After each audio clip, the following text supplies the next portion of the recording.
My husband replaced me with a younger woman on Christmas Eve. I sat on a bench, shivering in the snow. When I saw a barefoot man turning blue, I took off my winter boots and gave them to him. 2 hours later, 17 black SUVs surrounded me. The man stepped out and simply said something that, "I'm glad to have you here. Follow my story until the end and comment the city you're watching from so I can see how far my story has reached. My name is Claudia, and I thought I knew what heartbreak felt like until December 24th, 2024. I had lived through my mother's death, the stress of nursing school, and countless sleepless nights caring for patients who didn't always make it home.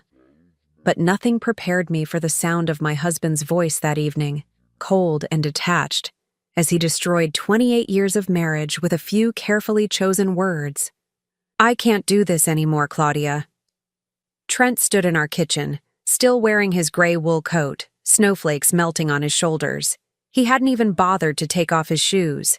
The scent of cinnamon from the apple pie I'd spent all afternoon baking filled the air between us, a cruel contrast to the ice in his voice. I was wiping my hands on a dish towel, the same red and green one we'd used every Christmas since our 2nd year of marriage.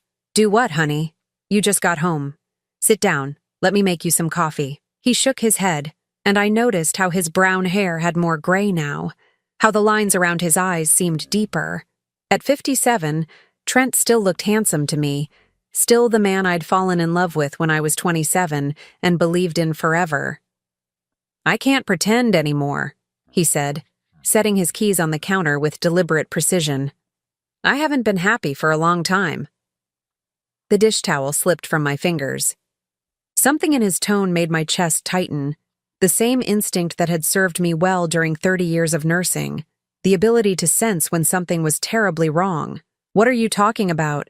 We were planning to open presents tomorrow morning, remember? You said you got me something special this year." My voice sounded strange in my own ears, higher than usual, desperate. Trent looked at me then, really looked at me, and I saw something in his eyes that made my knees weak. Pity. He was looking at me with pity, the way you'd look at a stray dog you couldn't bring yourself to take to the shelter. "There's someone else, Claudia." The words hung in the air like smoke.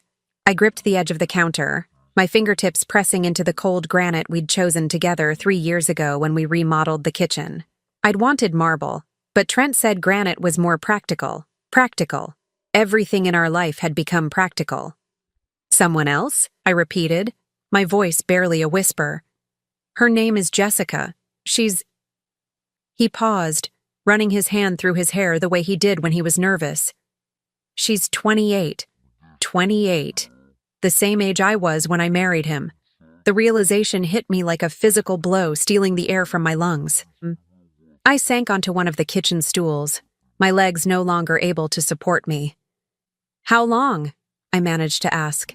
8 months. 8 months. While I'd been planning our anniversary dinner, while I'd been picking out Christmas presents, while I'd been lying in bed next to him every night, trusting and oblivious. "She makes me feel young again," Trent continued, and I realized he'd prepared this speech. These weren't spontaneous words torn from his heart. They were calculated, rehearsed. "She laughs at my jokes. She wants to try new things, go new places. With you, everything is so what?" I whispered. "Predictable, safe, old. The word lodged itself in my throat like a stone. I thought about my body. 55 years of living etched in lines around my eyes, in the softness of my belly, in the gray I'd started covering with hair dye 2 years ago. I thought about Jessica, 28 and fresh, with smooth skin and bright eyes and a future full of possibilities. "I see." I stood up slowly, surprised by how steady my voice sounded. "When are you leaving?" "Tonight. I've already moved most of my things to her apartment. I just came back to." He gestured vaguely at the house around us, at the Christmas tree we'd decorated together, at the photos on the walls chronicling nearly 3 decades of shared life. "To tell you?" "How considerate of you to wait until Christmas Eve." He had the grace to look uncomfortable.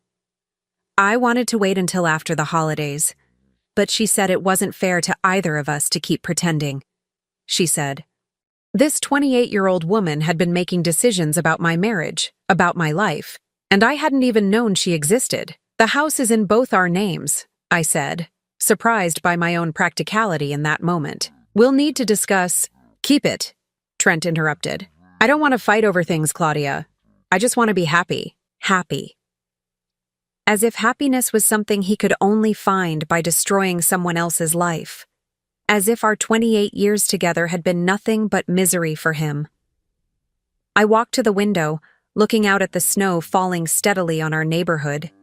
Every house was decorated with lights, warm yellow glows spilling from windows where families were probably gathered around dinner tables, sharing stories and laughter. I pressed my palm against the cold glass.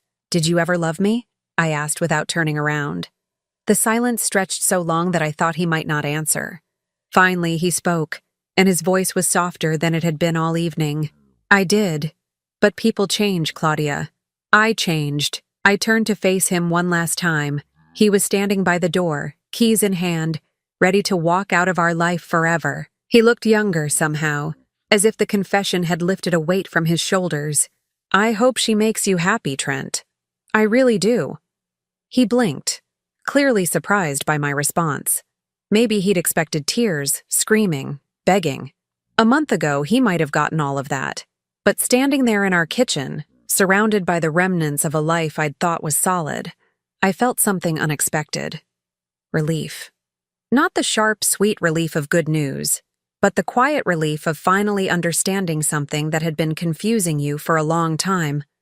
Claudia, Go, I said quietly. Just go. After he left, I stood in the kitchen for a long time, listening to the silence.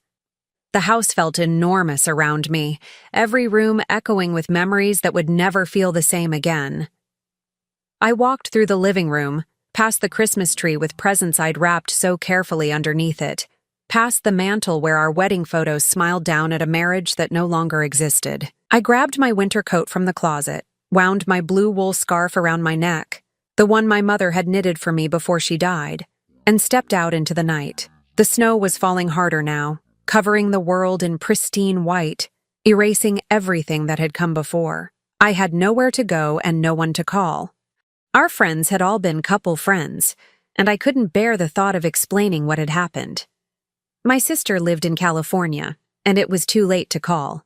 I was alone in a way I'd never been before, not even in the days after my mother's funeral. So I walked. Through our neighborhood with its perfect houses and perfect families, past the elementary school where I'd volunteered for years, past the church where Trent and I had been married on a bright June morning when we thought love was enough to last forever. The snow soaked through my boots and my feet began to go numb, but I kept walking.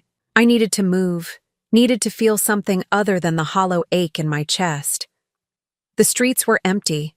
Everyone else was home with their families, safe and warm and loved.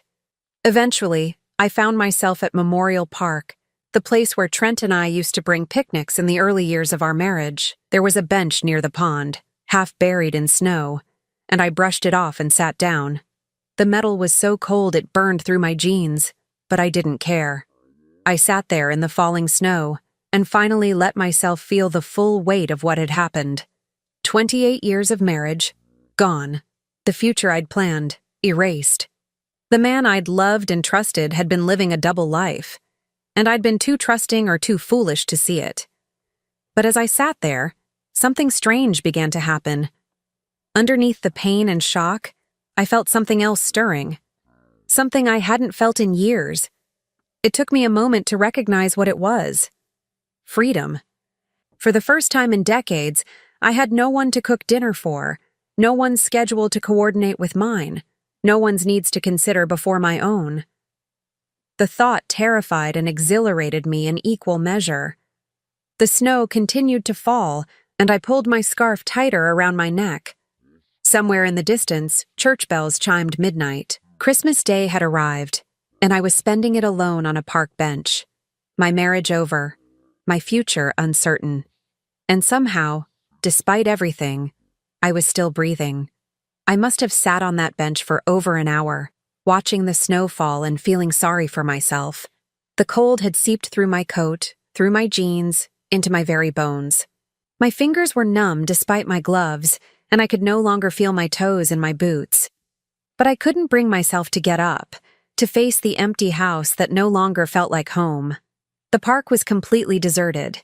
Who else would be crazy enough to be outside in this weather on Christmas morning? The streetlights created small pools of yellow light in the darkness, and beyond them, everything faded into white silence. Even the usual city sounds seemed muffled by the heavy snow. I was just beginning to think I should head back when I heard something that made me lift my head.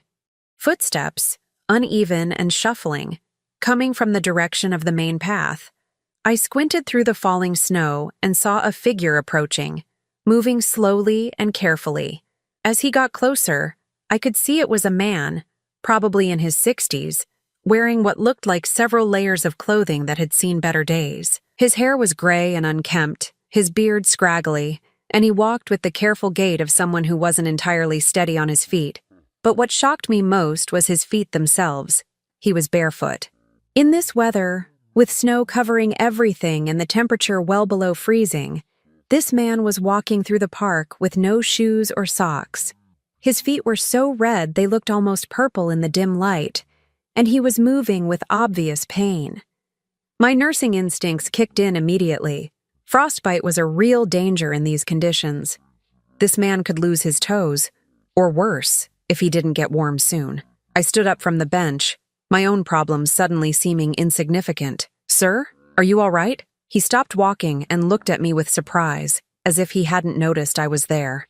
His eyes were a startling blue, even in the dim light, and they held an intelligence that seemed at odds with his disheveled appearance. "Just trying to find somewhere warm," he said, and his voice was hoarse, probably from the cold. "Shelters are all full on Christmas Eve. Holiday spirit only goes so far, you know?" I looked down at his feet again, wincing at the sight. His toes were white now, which was even more alarming than the red had been. "Your feet? You need medical attention. That looks like frostbite." He glanced down at his feet with a sort of detached interest.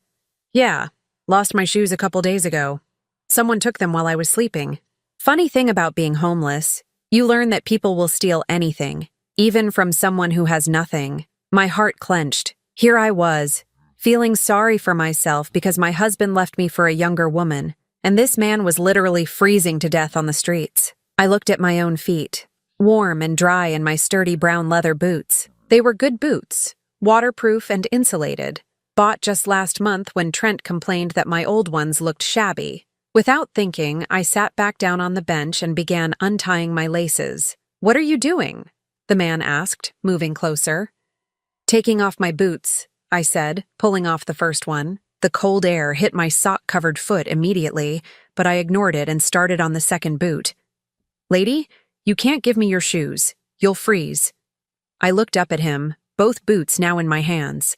"You'll die if you keep walking around barefoot in this weather." "I'll be fine. I have thick socks and I don't have far to go." This was a lie. I had at least a 20-minute walk back to my house, but looking at this man's feet, I knew I couldn't live with myself if I walked away.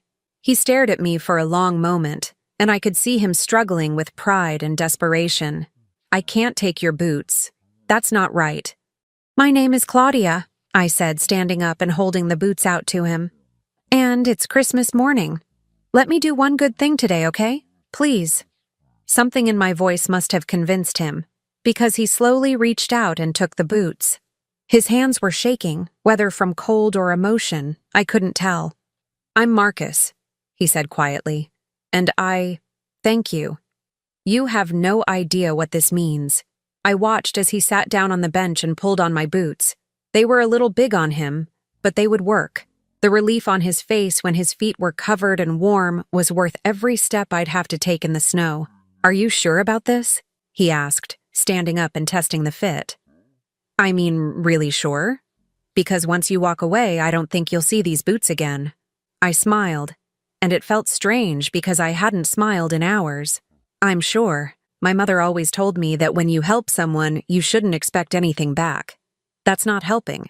That's investing." Marcus looked at me with those sharp blue eyes, and I felt like he was really seeing me. Maybe the first person to really see me in years. "Your mother sounds like a wise woman." She was. She died 5 years ago, but I still hear her voice sometimes, telling me to do the right thing even when it's hard. I wrapped my arms around myself, partly for warmth and partly because talking about my mother always made me feel vulnerable. "What are you doing out here on Christmas morning?" Marcus asked. "If you don't mind me asking, most people are home with their families." I laughed, but there was no humor in it. "My husband left me tonight." "Well, last night now, I guess." For someone younger. "I didn't really have anywhere else to go." Marcus's expression softened. "I'm sorry, that's rough, especially on Christmas." "Could be worse," I said, looking at him. "I could be homeless and barefoot in a snowstorm."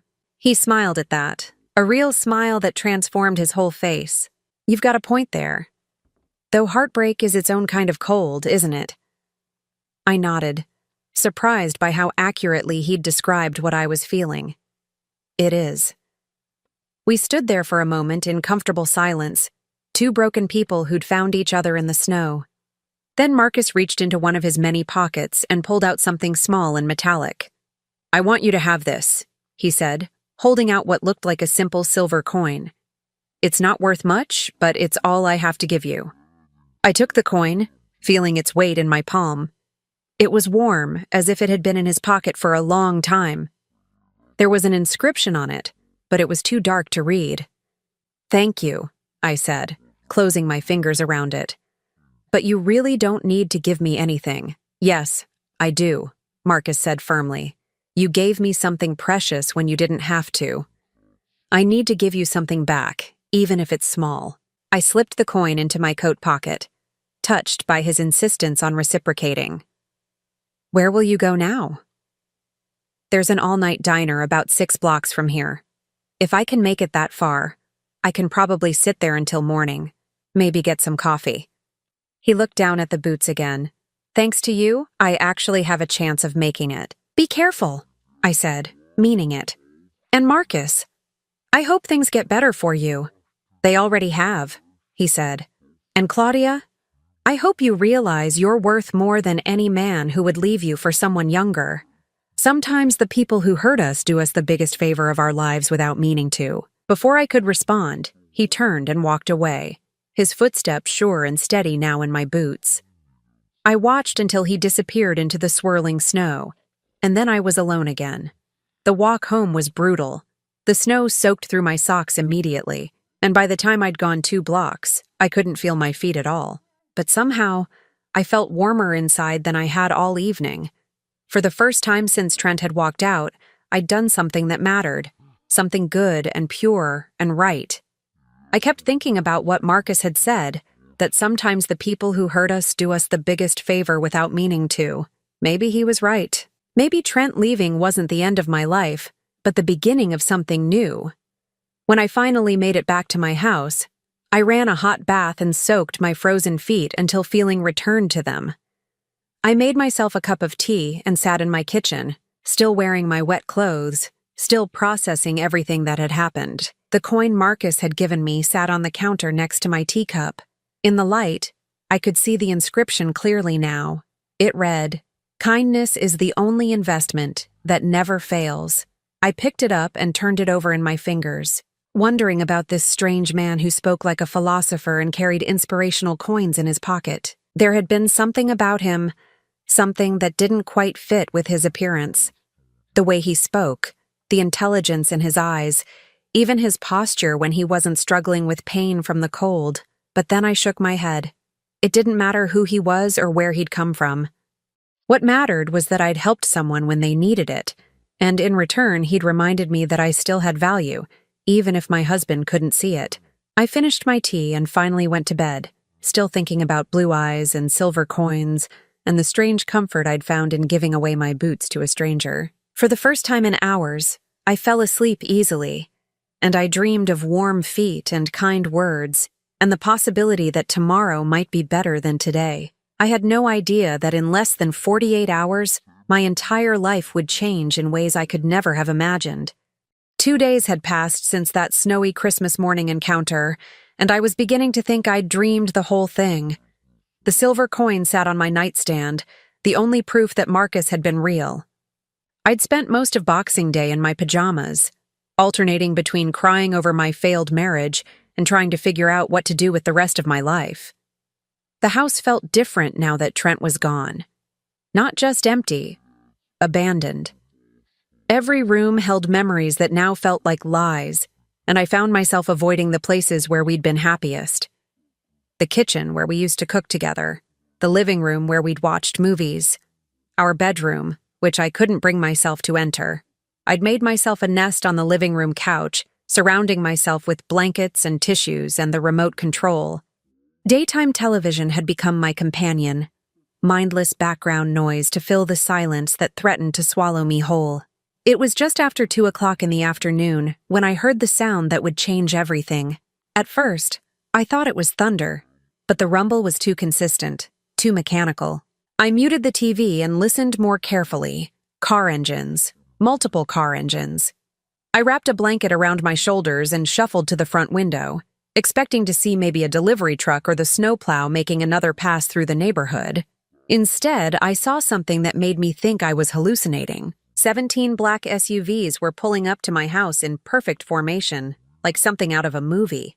They lined both sides of the street, their windows tinted so dark I couldn't see inside. The vehicles were identical, expensive-looking, pristine despite the slushy roads, with license plates I couldn't quite make out from this distance. My first thought was that there had been some kind of mistake. Maybe they were looking for someone else in the neighborhood.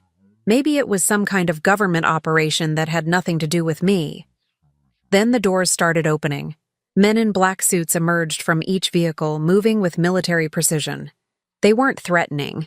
They kept their distance from my house, positioning themselves along the street like an honor guard. But their presence was unmistakably intentional. My heart was pounding as I stepped away from the window. This couldn't be about me. I was a 55-year-old retired nurse whose biggest crime was jaywalking. I didn't know anyone important enough to warrant this kind of attention.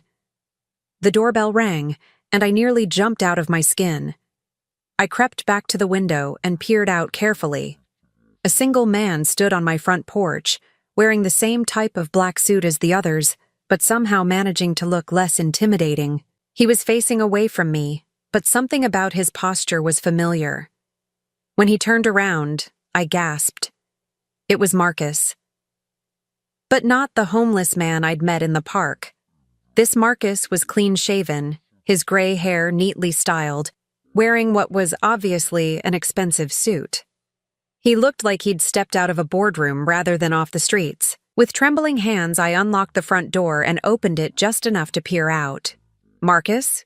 He smiled, the same warm smile I remembered from Christmas morning. "Hello, Claudia.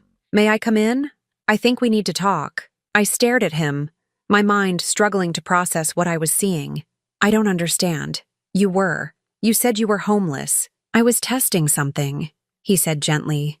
"Testing whether there was still genuine kindness in the world, whether there were still people who would help a stranger without expecting anything in return." He gestured toward the street full of SUVs. "You passed that test in ways I never expected." I opened the door wider, still clutching my blanket around me like armor. "Who are you? Really?" "My name is Marcus Wellington," he said, stepping inside when I motioned for him to enter. "I own Wellington Industries. You might have heard of us. We have interests in technology, real estate, renewable energy, and charitable foundations." Wellington Industries. Even I knew that name. They owned half the skyscrapers in the city and had their fingers in everything from software development to wind farms. The man standing in my living room wasn't just wealthy. He was one of the richest people in the country. "You're a billionaire," I said weakly, sinking onto my couch. $3.7 billion, according to the latest estimates, he said with a slight smile. "But that's not why I'm here." I stared at him, trying to reconcile this polished businessman with the barefoot man I'd met in the park. "I gave you my boots, my $20 boots from Target." "The most valuable gift anyone has given me in years," Marcus said seriously. He sat down in the chair across from me, leaning forward with his elbows on his knees. "Claudia, can I tell you why I was really in that park?" I nodded, not trusting my voice. 6 months ago, my wife died. Cancer. We'd been married for 32 years, and she was. She was everything to me. The funeral was a circus. Hundreds of people who barely knew her, all offering condolences while calculating how her death might affect their business relationships with me. His voice grew quieter, more pained. In the weeks after she died, I realized I didn't know who my real friends were anymore. Everyone wanted something from me. Money, connections, favors. I started to wonder if anyone would help Marcus Wellington if he wasn't Marcus Wellington, you know? I was beginning to understand. So you decided to find out. I've been doing this for months, he confirmed. Disguising myself, going to different parts of the city, seeing how people treat someone they think has nothing to offer them. Most people walked past me like I was invisible. Some were actively cruel. A few gave me spare change or pointed me toward a shelter, which was kind, but... He paused. You were the first person who gave me something you actually needed. Something that would cause you real discomfort to lose. They were just boots, I protested weakly. No, they weren't. You were sitting on that bench in the snow, clearly dealing with your own crisis, and you saw someone in worse shape than you and immediately acted to help them. You didn't ask questions, didn't lecture me about how I'd gotten into that situation, didn't make me prove I deserved help. You just saw a need and filled it. I felt tears starting to form in my eyes. I couldn't just let you freeze to death. Most people could have. Most people did. All the times I tried this experiment before. Marcus reached into his jacket pocket and pulled out my brown leather boots.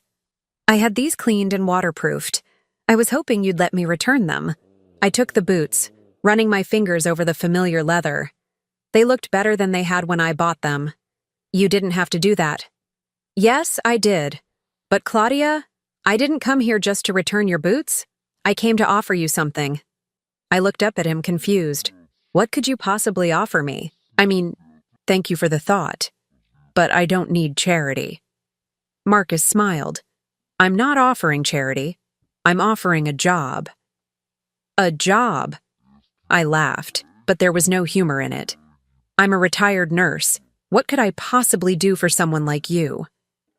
The Wellington Foundation is my philanthropic arm. We give away approximately $200 million a year to various causes. Homeless shelters, medical research, education programs, disaster relief. Right now, that foundation is run by people with business degrees and financial expertise, but no real understanding of what it means to need help. He leaned back in his chair, studying my face. What I learned about you in those few minutes in the park told me more about your character than most people reveal in years of knowing them. You have something that can't be taught and can't be bought. Genuine compassion paired with the courage to act on it. I stared at him, trying to process what he was saying. You want me to work for your foundation? I want you to help me rebuild it. Make it more than just a tax write-off. Make it something that actually changes lives. His voice grew more passionate as he spoke. I've been thinking about this since Christmas morning. What if we had someone running our charitable giving who understood what it felt like to really need help? Someone who'd spent their career caring for people, not managing portfolios. My mind was reeling. I don't have any experience in philanthropy. I wouldn't know where to start. You'd learn, and you wouldn't be doing it alone. I'd be working alongside you.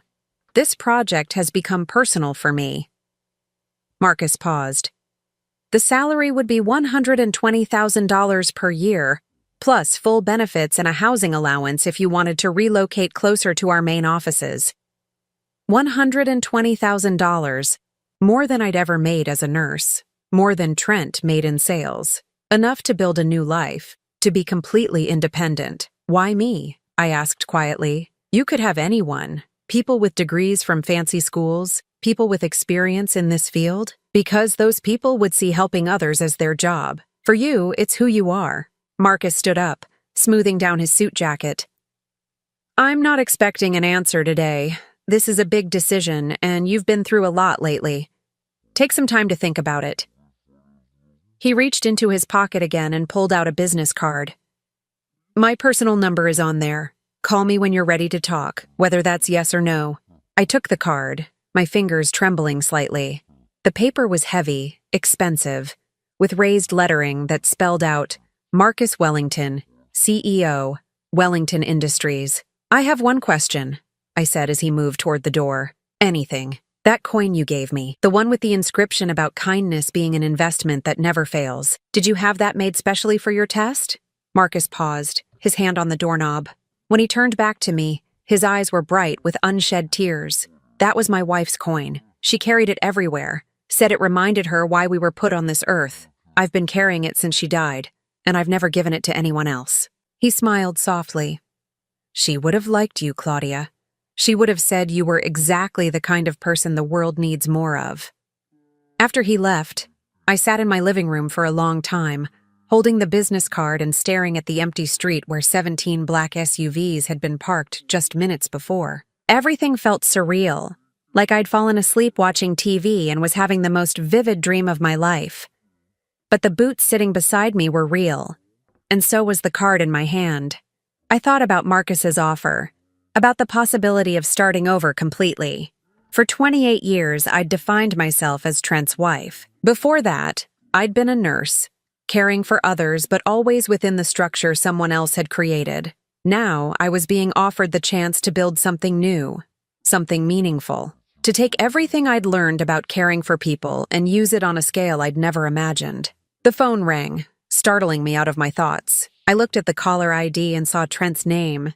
My first instinct was to ignore it, but something made me answer. Claudia? His voice sounded strained. I need to talk to you. Can I come over? I looked around my living room, at the blankets and tissues that marked my days of wallowing, at the business card that represented a future I'd never dared to imagine. Actually, Trent, I said, surprised by how calm my voice sounded, I don't think that's a good idea. I'm not ready to talk to you yet. But Claudia, I've been thinking— So have I interrupted. And right now, I need to focus on figuring out what comes next for me, alone. I hung up before he could respond, and for the first time since Christmas Eve, I felt something that might have been the beginning of hope. The business card sat on my kitchen table for 3 days, pristine white against the worn wood surface, like a portal to a life I couldn't quite believe was being offered to me. I'd picked it up dozens of times, running my fingers over the raised lettering, memorizing Marcus Wellington's phone number without meaning to. $120,000 a year. The number kept echoing in my head. It was more money than I'd ever imagined making. Enough to travel, to buy a new house, to never have to worry about whether I could afford to replace my aging car. But more than the money, it was the possibility of purpose that kept me awake at night. I'd been a nurse for 30 years, and I'd loved it. But I'd always worked within systems created by other people, following protocols written by committees I'd never met. Marcus was offering me the chance to build something from the ground up, to use everything I'd learned about human nature and suffering and healing in ways I'd never considered. But doubt crept in every time I started to get excited about the opportunity. What did I know about running a foundation? What if I failed? What if Marcus realized he'd made a mistake and I embarrassed myself? What if this was all too good to be true? I was wrestling with these thoughts when the doorbell rang on Thursday afternoon. I'd been expecting a grocery delivery, so I opened the door without looking through the peephole first. Trent stood on my porch, holding a bouquet of red roses and wearing the apologetic expression I remembered from the early years of our marriage when he'd forgotten an anniversary or missed an important dinner. Hi, Claudia. You look. He paused, taking in my appearance. I was wearing old jeans and a sweater that had seen better days, my hair pulled back in a messy ponytail. You look tired. I've been better, I said, not moving to let him in. What are you doing here, Trent? I wanted to talk, to explain. He held out the roses. I brought these for you. Your favorites. I stared at the roses, noting that they were actually pink roses that were my favorites, not red. Trent had never been good at details like that, even after 28 years of marriage. I don't think we have anything to talk about. Please, Claudia. Just give me 5 minutes. There are things you need to know about Jessica. About why you what? I interrupted. Why you had an affair for 8 months. Why you waited until Christmas Eve to tell me. Why you threw away nearly 3 decades of marriage for someone half your age? My voice was rising, surprising both of us with its strength.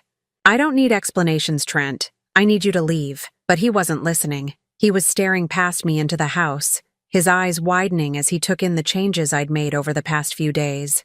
I'd rearranged the living room, moving his favorite chair into the garage and replacing it with a small desk where I'd been doing research on the Wellington Foundation. Books about nonprofit management and philanthropic strategy were scattered across the coffee table. "What's all this?" he asked, stepping closer to the doorway. "It's none of your business," I said, but I could see his salesman instincts kicking in, the way they always did when he sensed an opportunity or a threat. "Are you going back to school, Claudia? You're 55 years old. Don't you think you're a little old to be starting over?" The words hit me like a slap, a little old to be starting over. Just like Marcus had said in the park, sometimes the people who hurt us do us the biggest favor without meaning to. Hearing Trent's casual dismissal of my potential crystallized something inside me. "I think," I said slowly, "that 55 is exactly the right age to stop letting other people tell me what I'm capable of." Trent's expression shifted, becoming more serious. "Look, I know you're angry, and you have every right to be.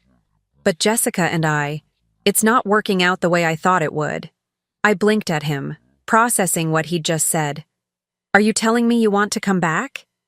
"I'm saying I made a mistake, a huge mistake." He ran his hand through his hair, the gesture I'd once found endearing now just seeming tired. "Jessica isn't. She's not what I thought she was. She's demanding, expensive. She expects me to pay for everything. And when I told her I couldn't afford the lifestyle she wanted, she started seeing someone else on the side." I stared at him, feeling something between disbelief and pity. "So you're here because your 28-year-old girlfriend dumped you for someone with more money?" "I'm here because I realized what I had with you, what I gave up." He stepped closer, lowering his voice. "We had something real, Claudia. Something stable. I was an idiot to think the grass was greener somewhere else." "Something stable," I repeated flatly.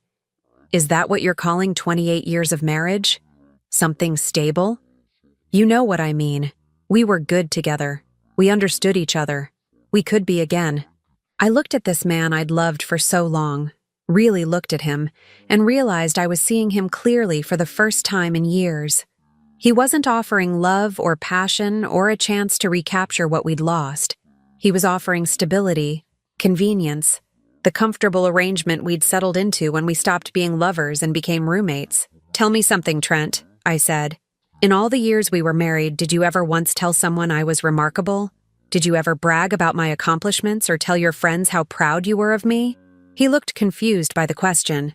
"Of course I was proud of you. You were a good nurse, a good wife." "A good wife," I interrupted. "Not an amazing woman or an incredible person. A good wife. Like I was a household appliance that worked properly." "That's not fair, Claudia.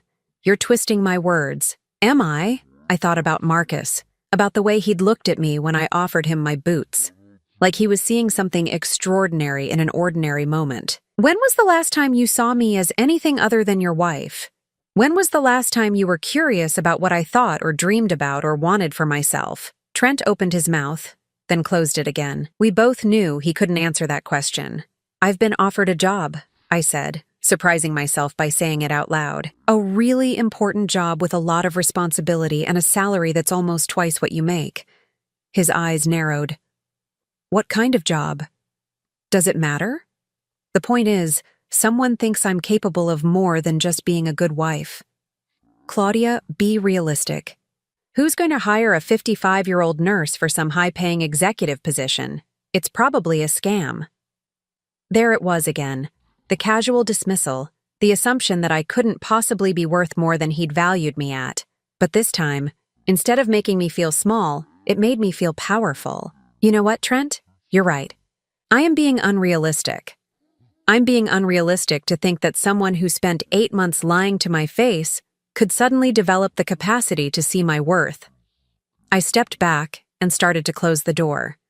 "Thanks for the clarity." "Claudia, wait. No, we're done. We've been done since Christmas Eve, but I was too hurt to see it clearly. You did me a favor by leaving, and I'm not going to waste it by taking you back." I closed the door and leaned against it, listening to him call my name a few more times before finally giving up and walking away. Through the front window, I watched him get into his car and drive off, probably heading back to whatever temporary living situation he'd arranged after Jessica kicked him out.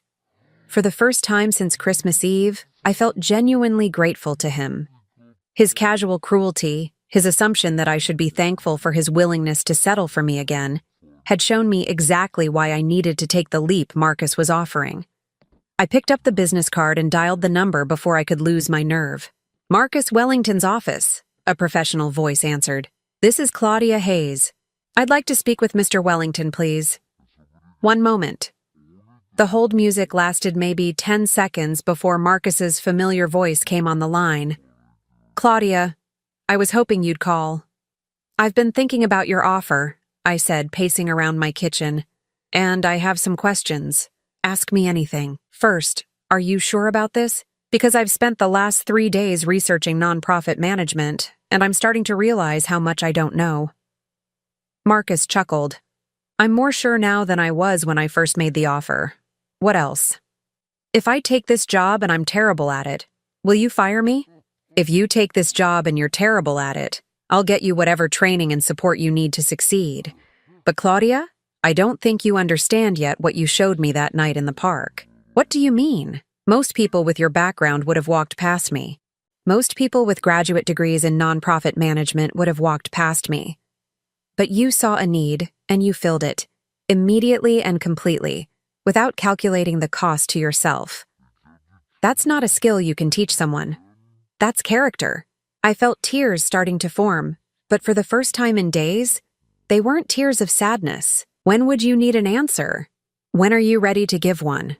I looked around my kitchen, at the house that had been my whole world for so long, at the life I'd built that had been so easily dismantled by someone else's choices. Then I thought about Marcus's wife, carrying that silver coin and believing that kindness was an investment that never failed. "I'm ready now," I said. "Yes, I want to do this." "Are you sure?" I smiled, feeling something like excitement bubbling up inside me for the first time in years. "I'm sure. When do I start?" "How about Monday?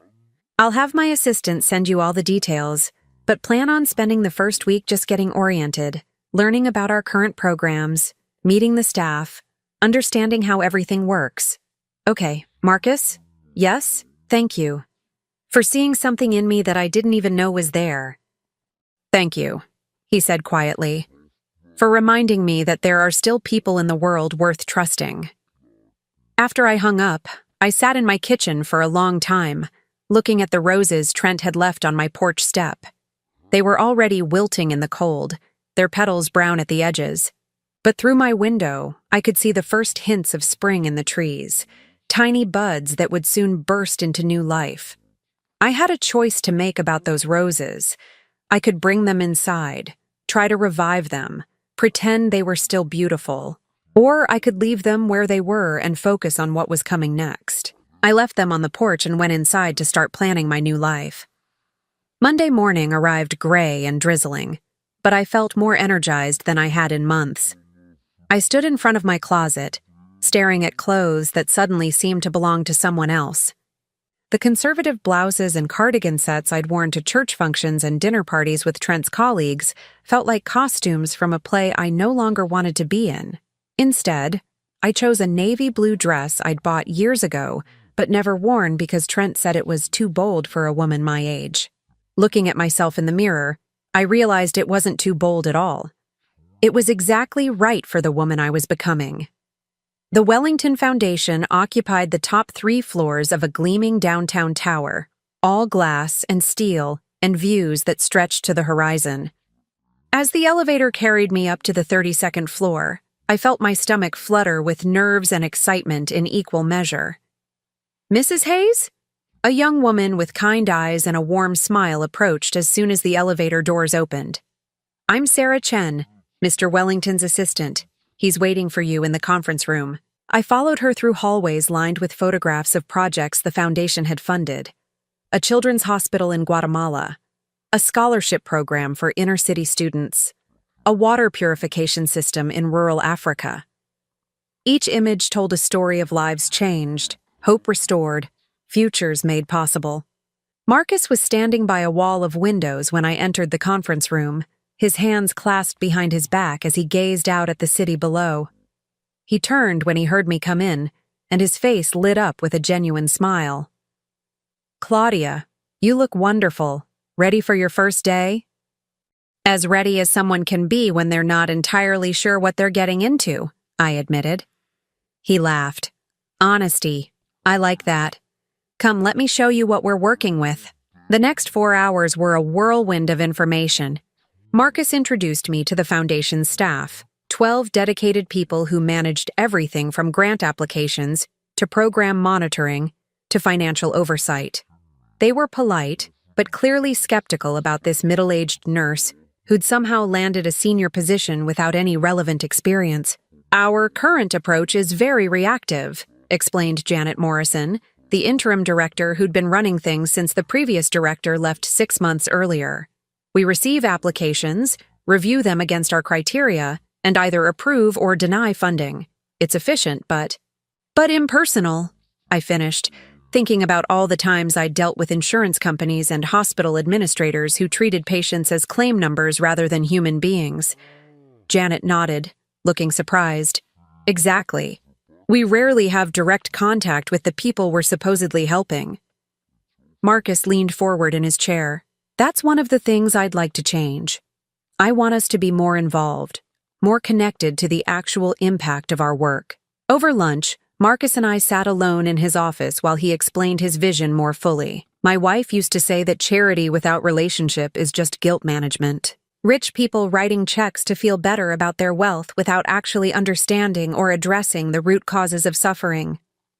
"She sounds like she was a remarkable woman," I said, remembering the silver coin that now sat on my dresser at home. "She was. She grew up poor, worked her way through college, became a social worker. She never let me forget that privilege comes with responsibility, but also that responsibility without compassion is just bureaucracy." I thought about my own experiences with bureaucracy during my nursing career. The times I'd watched patients suffer because someone in an office somewhere had decided their needs didn't fit the right category. What if we started visiting the organizations we fund? Not just the big, established ones, but the small grassroots groups that are doing work, but don't have the resources to write impressive grant applications. Marcus's eyes lit up. "Tell me more about that." "Well, I've seen how the system works in hospitals. The programs that get funding are the ones with the best marketing, not necessarily the ones doing the most good. What if we went out and looked for the people who are making a difference but don't have the connections or the fancy presentations?" "Field research," Marcus mused. "Direct observation. I love it." We spent the rest of the afternoon sketching out ideas for a more hands-on approach to philanthropy. By the time 5 o'clock arrived, I felt like I'd found something I'd been searching for my entire life without knowing it. The week continued in much the same way. Each day brought new challenges, new learning opportunities, new ways of thinking about how wealth could be used to create meaningful change. The foundation staff, initially wary, began to warm up to me as they saw that I was genuinely interested in their expertise and willing to admit what I didn't know. It was Friday afternoon when my old life came calling. I was in my temporary office, reviewing applications for medical equipment grants, when Sarah knocked on my doorframe. "Mrs. Hayes? There's a man here to see you. He says he's your husband." My stomach clenched. "Thank you, Sarah. Please tell him I'll be right there." Trent was waiting in the reception area, looking uncomfortable and out of place among the foundation's modern furnishings. He'd dressed up for the occasion, wearing his best suit and the tie I'd bought him for his last birthday. But he still managed to look shabby compared to the understated elegance around him. "Hello, Trent," I said, keeping my voice neutral. "What are you doing here?" "I needed to see where you're working," he said, his eyes darting around the space with barely concealed amazement. "Claudia, this place is incredible. How did you even get a job here?" "I was offered the position," I said simply. "What do you want?" He lowered his voice, glancing around to make sure we weren't being overheard. "I want to talk about us, about our future. We don't have a future, Trent. I thought I made that clear. You're not thinking straight," he said, and I heard the familiar, condescending tone that I'd somehow learned to tolerate over the years. You're making decisions based on anger and hurt feelings instead of logic. Am I? I crossed my arms. What's the logical thing to do, in your opinion? Come home. We can work through this. Marriage is about forgiveness, about giving people second chances. He gestured around the reception area. This job, this whole thing, it's not real, Claudia. You're playing dress-up in someone else's world. Before I could respond, Marcus appeared from the direction of the elevators. He took in the scene quickly, my tense posture, Trent's aggressive stance, the uncomfortable silence that had fallen over the reception area. Is everything all right here? He asked, his voice polite but carrying an undertone of authority that made Trent take a step back. Marcus Wellington, I said, grateful for the interruption. This is my ex-husband, Trent Hayes. Trent, this is Mr. Wellington, the CEO of Wellington Industries and the founder of this foundation. I watched Trent's face change as the name registered. His eyes widened, then narrowed, as if he was trying to solve a puzzle that didn't make sense. Mr. Wellington, Trent said, extending his hand with the forced enthusiasm of a salesman. It's an honor to meet you. I have to say, I'm impressed by what you've built here. Marcus shook his hand briefly, then stepped closer to me. Claudia has been an invaluable addition to our team this week. We're very fortunate to have someone with her wisdom and compassion leading our new community outreach initiative. Community outreach, Trent repeated, his tone making it sound like something distasteful. That's interesting. Claudia always did have a soft spot for lost causes. The words hung in the air like a challenge. I felt my face flush with embarrassment and anger, but before I could respond, Marcus spoke. I've found that the people who dismiss compassion as weakness are usually the ones who've never had the courage to practice it themselves, he said calmly. If you'll excuse us, Claudia and I have a meeting to attend.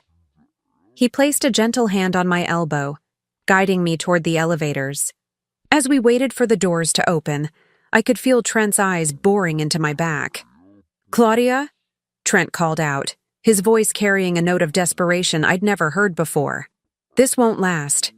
These people don't really know you like I do. When they figure out who you really are, you'll come crawling back. The elevator doors opened, and Marcus and I stepped inside. As they closed, cutting off Trent's angry face, I realized I was shaking. Are you all right?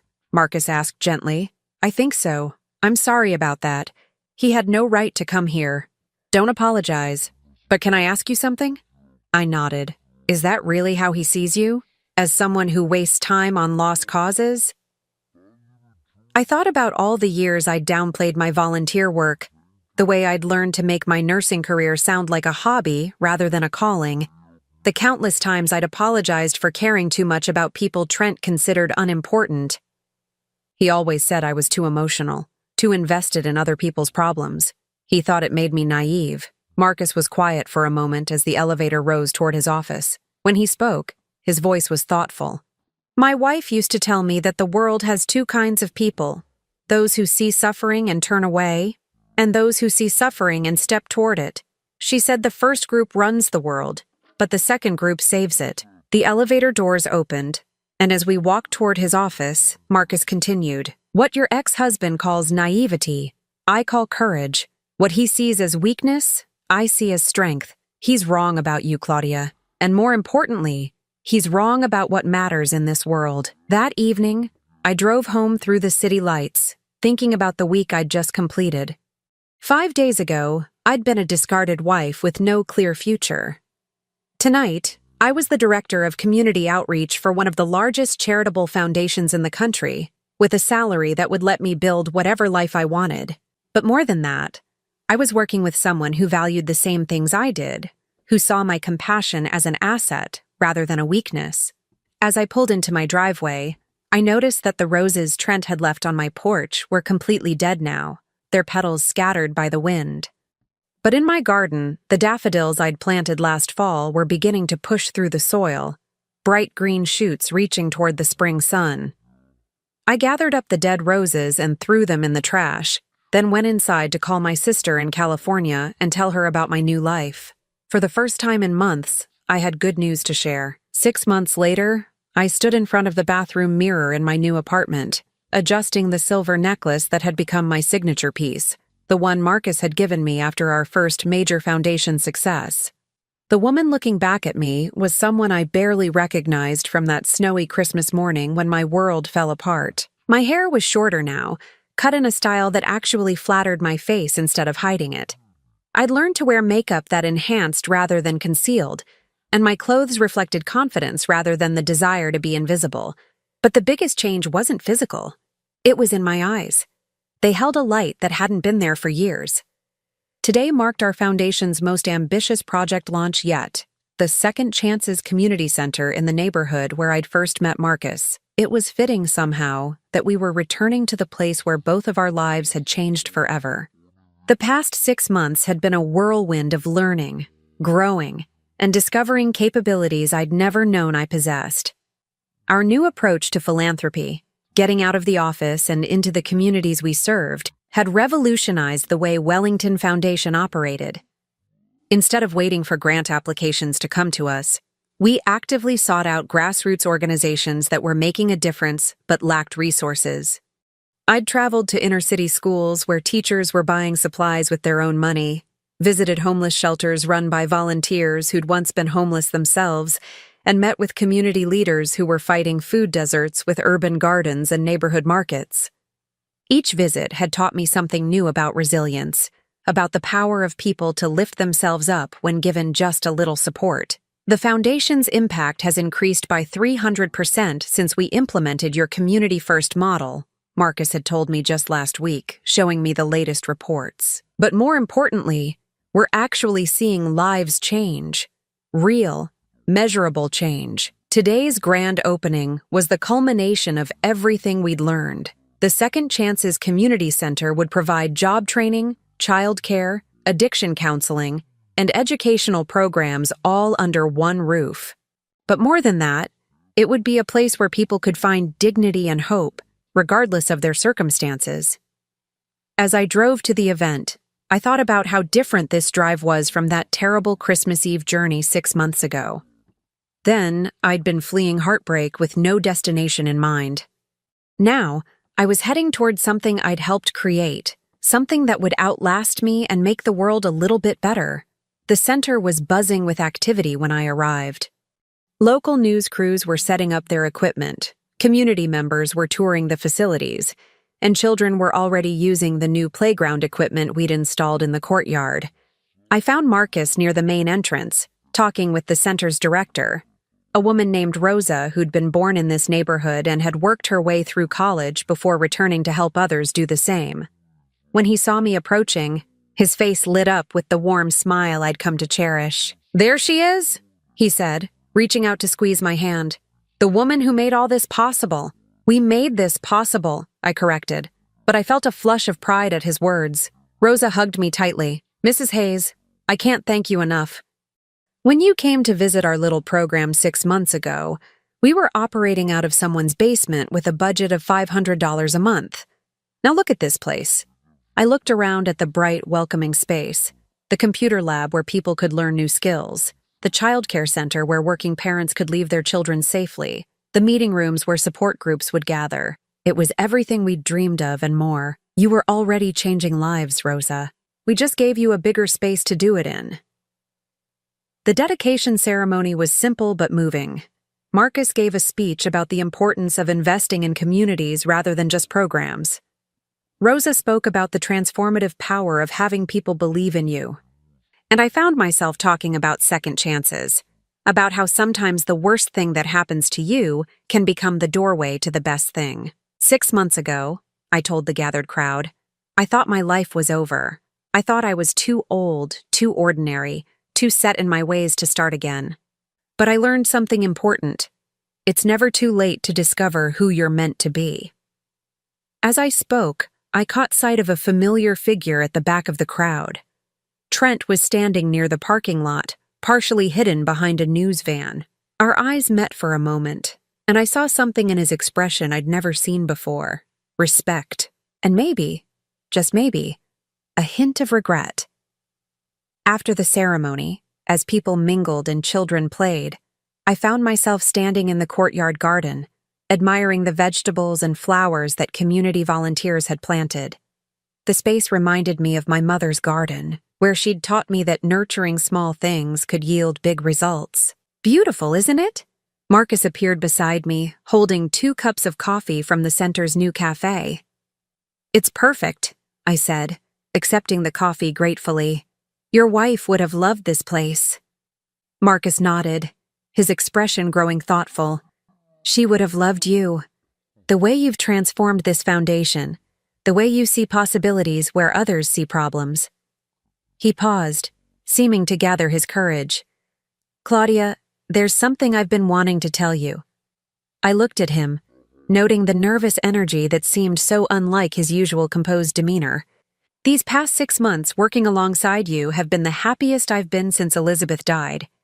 You've helped me remember that there's still beauty in the world, still reasons to hope.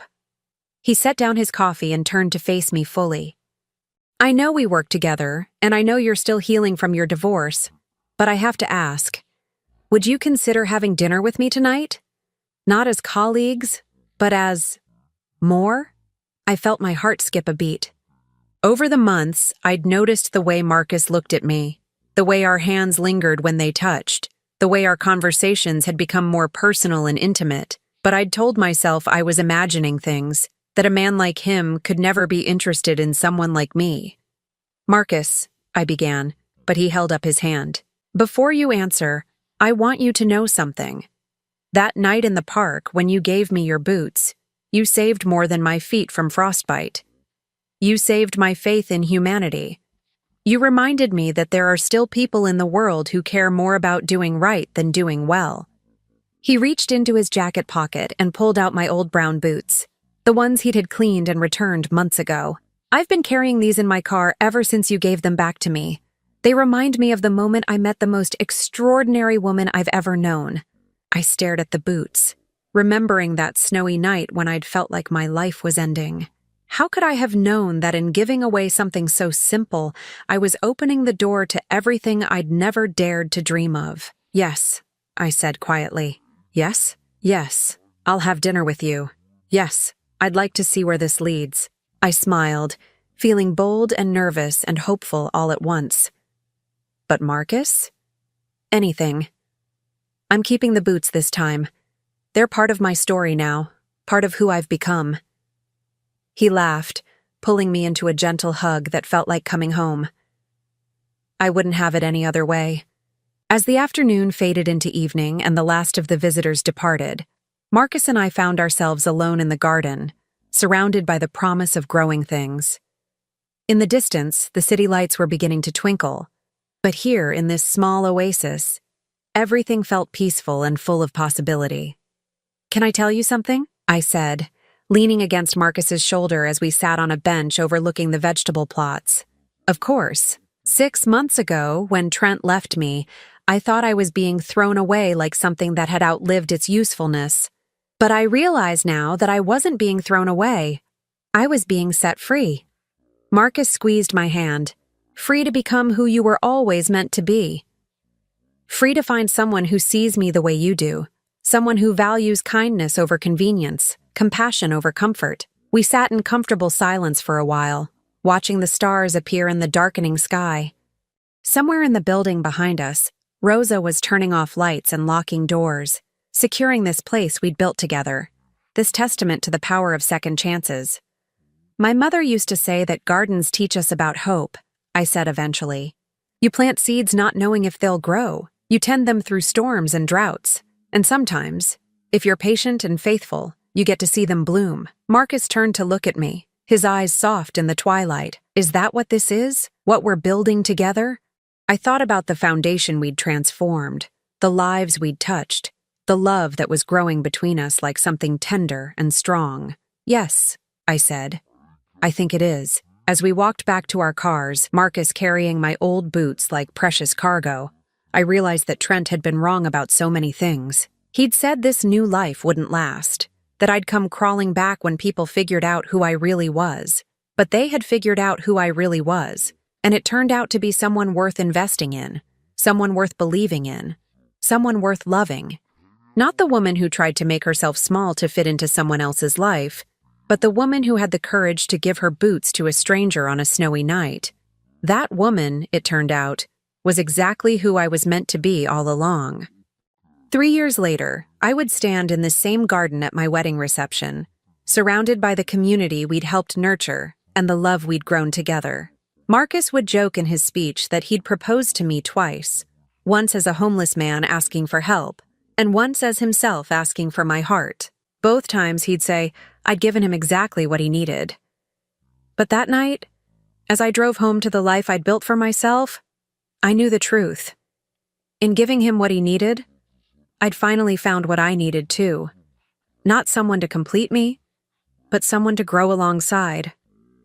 Not someone to take care of me, but someone who treasured the way I took care of others. The silver coin from Marcus's wife still sat on my dresser, its inscription a daily reminder.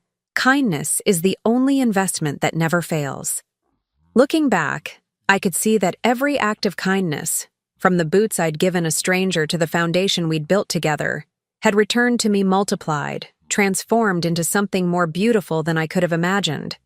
Sometimes the end of one story is just the beginning of another. Sometimes the worst day of your life is the first day of your real life. Sometimes, if you're very lucky and very brave, giving away your boots to a stranger in the snow can lead you to exactly where you belong.